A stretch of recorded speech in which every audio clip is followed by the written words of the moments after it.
It's 11:47 p.m. and you're still answering customer emails. Tomorrow you've got payroll, 3 client calls, and somehow you're also the shipping department. Sound familiar? Every founder hits this wall. You're maxed out, the business is growing, but hiring feels like a leap into the unknown. What does it actually cost to bring someone on? Today, we're breaking down the real numbers. Not the salary you post, the actual all-in cost of adding one person to your team. And when that math finally makes sense, here's a number that might surprise you. The average cost per hire in 2026 is $4,700. Just to find someone and get them through the door. That's before salary, before benefits, before the 6 weeks of lost productivity while you're searching. The real cost? It's probably twice what you're budgeting. But here's what nobody tells you. There's a crossover point. A moment when hiring stops being an expense and starts creating leverage. We're going to find that number together. Let's start with where most founders get stuck. You know you're overwhelmed. You know you need help. But you're calculating based on salary alone. That $50,000 job posting? Think closer to $72,000 to $90,000 in year 1. The gap is where most first-time hirers get surprised. So let's unpack this.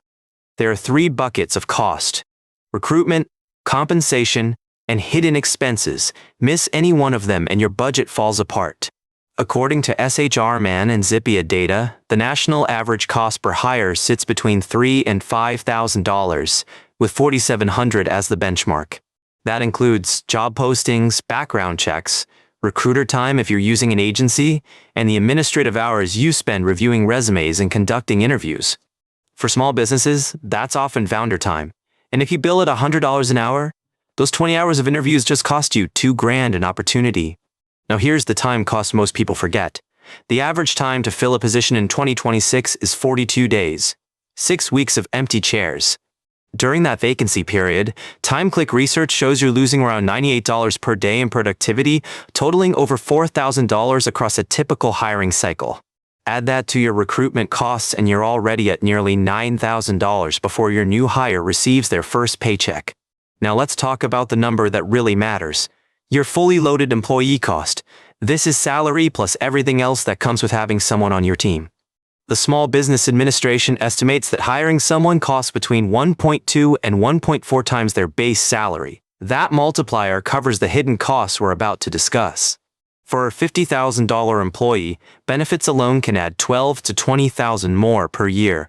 Health insurance, retirement contributions, paid time off, it adds up fast. Here's a quick rule of thumb. Take the salary you're thinking of offering, multiply by 1.3, and that's your realistic annual cost. $50,000 becomes $65,000.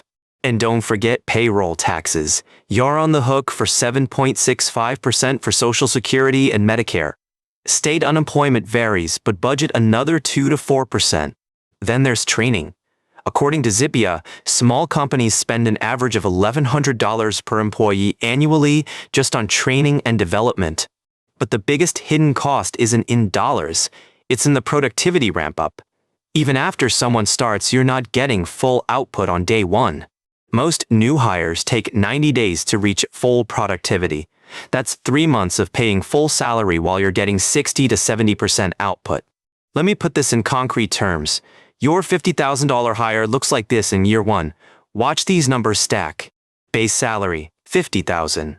Benefits at 30%, $15,000. Recruitment costs, $4,700. Vacancy productivity loss, $4,000. Training, $1,100. Your total year 1 cost, nearly $75,000, and that's conservative. Use the higher benefit multiplier and you're pushing $90,000. Now, here's where most founders make their mistake. They compare that $75,000 to their salary as an owner. That's the wrong comparison. The right comparison is your true hourly rate. Take your target annual income, what you need to pay yourself to make this sustainable, and divide by 2,000 hours. If you're aiming for $100,000 in annual income, your time is worth $50 an hour. Every task you're doing that could be hired out for less, that's costing you money.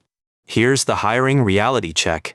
If you're spending 15 hours a week on tasks you could hire out at $20 an hour, that's $15,000 in opportunity cost annually.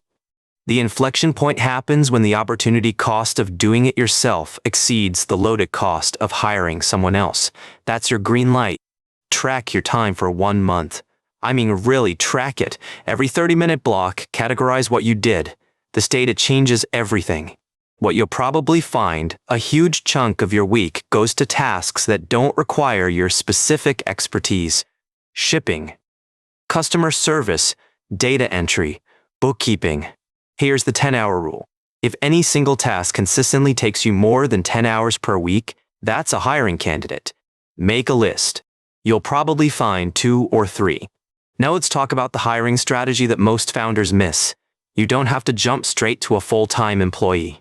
Consider fractional or part-time first. A 20-hour per week hire at $25 an hour runs about $26,000 fully loaded.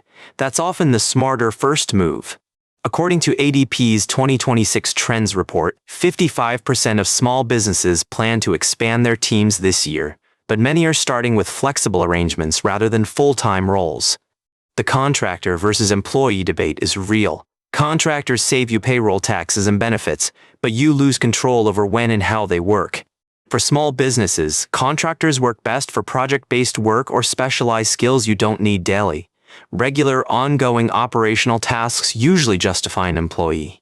Let's talk about the fear that keeps most founders from hiring. What if it doesn't work out?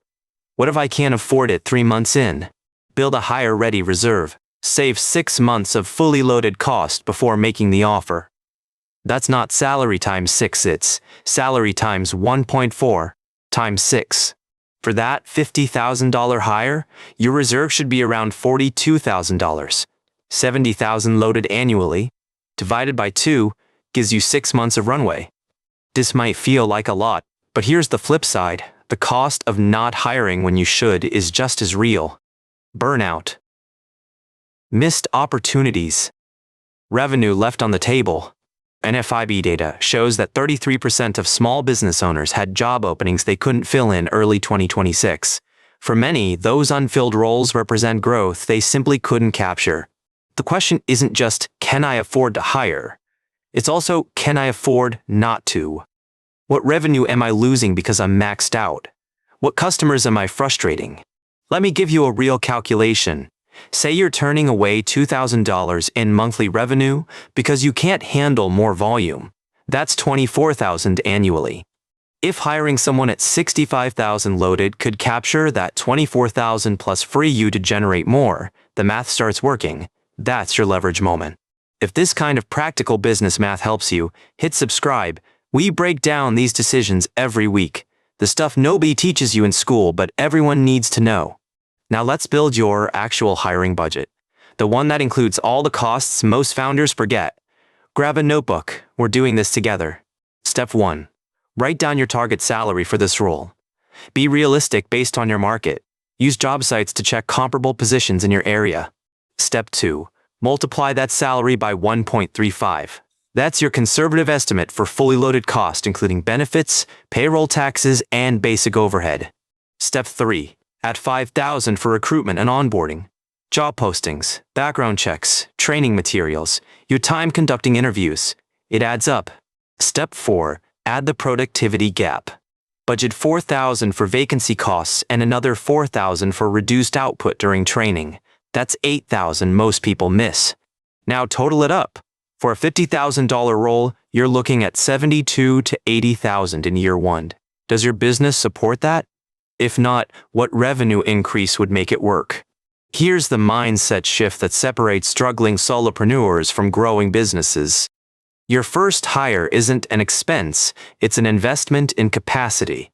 The best first hires don't just take tasks off your plate. They free you to do the work only you can do. Sales, strategy, relationship building, product development. ADP's research shows small business owners' top concerns are business growth at 26%, labor costs at 24%, and talent sourcing at 23%. The tension is real but manageable. Start small if you need to.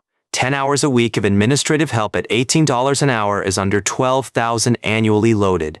That might be all you need to breathe. The timing question is personal. Some founders are comfortable running lean until revenue demands help. Others need relief before they burn out completely.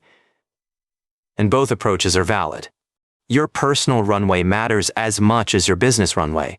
If you're working 70-hour weeks and dreading every Monday, that's data. Factor it into your decision.